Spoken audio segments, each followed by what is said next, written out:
Two dinosaur movies opened this weekend within $500,000 of each other domestically. One is a Paramount franchise sequel built to sell toys at Target. The other reportedly cost Warner Brothers approximately $85 million. Domestically, Warner Brothers technically won by $500,000. Worldwide, the puppies beat them by $22 million. By the end of this video, you're going to understand why two nearly identical domestic openings are producing two completely different conversations inside two different accounting departments. One of those conversations is short. The other one has charts. Yes, Spider-Man Brand New Day won its third weekend in a row. Yes, that is technically the top-line story.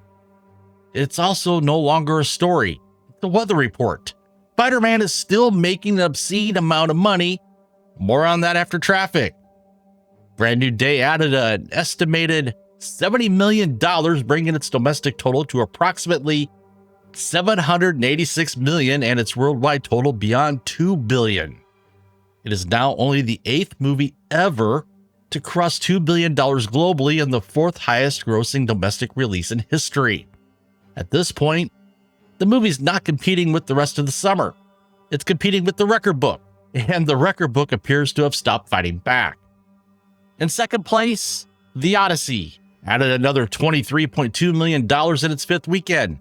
That takes Christopher Nolan's movie beyond $504 million domestically and more than $1.2 billion worldwide. Its weekend decline was approximately 27%. Now that is a phenomenal hold for a long, expensive, director-driven movie that conventional studio logic insists audiences are too distracted to watch. Apparently, people can still sit through a long movie. The studio merely has to make one they want to see. Those two results matter because they killed the excuse before Warner Brothers gets the opportunity to use it. Whatever explanation appears this week for the end of Oak Street's opening, audiences aren't spending money at theaters cannot be it. Audiences spent $70 million on Spider-Man's third weekend and another $23 million on The Odyssey's 5th. The audience showed up twice. It simply did not treat Warner Brothers' dinosaur movie like an event. This weekend's story runs on 3 numbers: the proof, the split, and the bill. The proof is Spider-Man and The Odyssey. The theatrical marketplace remains capable of generating enormous numbers when the audiences see something worth leaving the house for. The split is where the dinosaur fight becomes interesting. And the bill is what happens when a studio spends like it is a manufacturing event. It's manufacturing an event, but opens like it made PAW Patrol.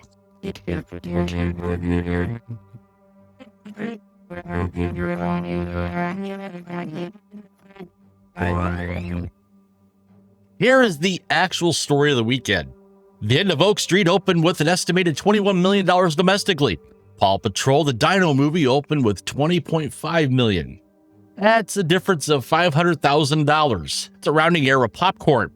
PAW Patrol is the 3rd movie in an established preschool franchise. The first film reportedly cost $26 million. The second cost $30 million. A confirmed budget for the new movie has not been published, so I'm not going to invent one. But the franchise has an established business model. Controlled production cost attached to television, streaming, licensing, and an industrial quantity of plastic merchandise. The theatrical release is not the entire product. It is a 90-minute advertisement with a concession stand. The End of Oak Street is operating under a very different model. It stars Anne Hathaway and Ewan McGregor. It was written and directed by David Robert Mitchell, the filmmaker behind It Follows. It was produced by J.J. Abrams' Bad Robot and distributed by Warner Brothers. Reports place its production costs between $80 and $92 million before marketing. So yes, Warner Brothers edged out PAW Patrol domestically. Then the international results arrived. Oak Street opened to approximately $47 million worldwide. PAW Patrol opened to $69 million. The dogs did not merely close the domestic gap, they sprinted past the dinosaurs internationally, stopped at Walmart, and sold somebody a backpack. Same domestic opening, $22 million global advantage for the puppies. Here's where somebody defending Warner Brothers will bring up the reviews. Oak Street has strong critical notices. Sitting in the mid-80s on Rotten Tomatoes, audiences gave it a B cinema score. Good movie, it just hasn't found its audience yet. Oh, that's possible. But reviews frequently get treated like a life raft in these conversations, and they're not. Strong reviews can help a movie hold over the next several weeks. They cannot retroactively transform a soft opening into an event. And a B Cinema score is respectable, but it's not the kind of audience response that guarantees extraordinary legs. This is not yet a verdict on whether The End of Oak Street is a good movie. It is a verdict on whether an investment approaching $92 million successfully created an opening weekend event. Right now, the answer is no. It doesn't make it a bomb, not yet. It makes it a pressure test. And the test has started.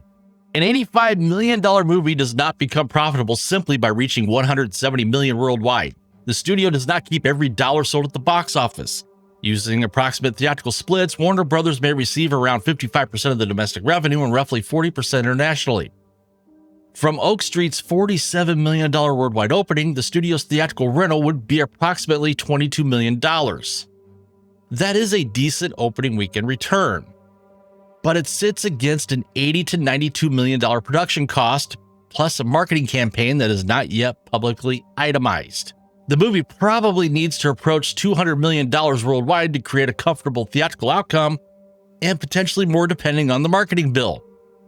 Warner Brothers now needs three things: strong international holds, positive direct domestic word of mouth, and enough breathing room in the late August calendar for the movie to avoid being flattened in its second weekend. None of that is impossible, but all of it is now necessary.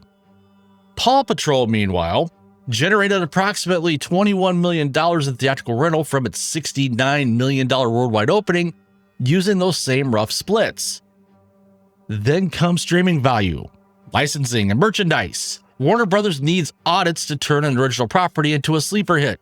Paramount needs children to recognize a dog wearing a police uniform. One of those sales pitches has considerably less friction. Now, below the dinosaur fight, the marketplace becomes considerably uglier. One Night Only fell approximately 64%. Super Troopers 3 dropped around 65%. And Minions and Monsters declined approximately 57%. That is the real late August marketplace. Spider-Man and the Odyssey are not proof that every movie is thriving. They are two enormous movies sitting on top of a chart where nearly everything underneath them is losing altitude. Box Office Pro does not expect another individual release to match Spider-Man's current weekend performance until at least Thanksgiving, unless something unexpectedly breaks out. Spider-Man is not merely winning, it is helping cover the approaching gap in the release calendar. Hollywood just finished the buffet, now it's checking the refrigerator. So here is that $500,000 franchise difference from the beginning of the video paid off. Domestically, Warner Brothers' Dinosaur beat Paramount's Puppies by approximately $500,000. Worldwide, PAW Patrol leads by $22 million. Paramount's movie was never required to become a theatrical event. It belongs to a franchise designed around manageable production costs and a much larger licensing machine. It hit its audience, produced an A Cinema score, and entered the weekend with a clear commercial purpose. Warner Brothers wrote an event-sized check, it received a franchise sequel-sized opening, and now it needs international audiences and domestic word of mouth to close the gap. Spider-Man Brand New Day, $70 million, approximately $786 million domestic and more than $2 billion worldwide. The Odyssey, $23.2 million, beyond $504 million domestic and more than $1.2 billion worldwide. The End of Oak Street, $21 million domestic and $47 million worldwide against a reported $80 to $92 million production budget. PAW Patrol, $20.5 million domestic and $69 million worldwide, with toys standing by to finish the job. Same domestic opening, completely different financial exposure. The End of Oak Street is not dead, but it's already running uphill. The Puppies understood the assignment. Warner Brothers brought dinosaurs. I'm the Critical Nerd. Keep your expectations low and your receipts high, and I will see you later.